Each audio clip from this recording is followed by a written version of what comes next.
dore umuririmbyi wallahi ndabaranye nta bintu byinshi kwisi cyose ko mfise ubuntu ubwenge n'ingabirano muri jewe abantu bafise amafaranga bafise byose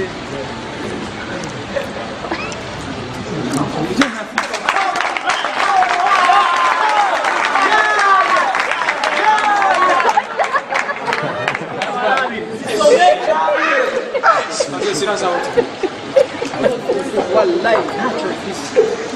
ariko ndafise ubwenge ndafise ingabirano muri jewe ndafise n'indoto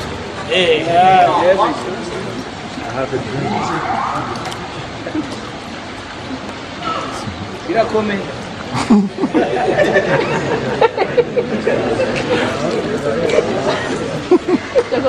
Imana irampezagira nkaronka abantu bankunda iyo mutahe wonyine nifitiza nta bindi nkeneye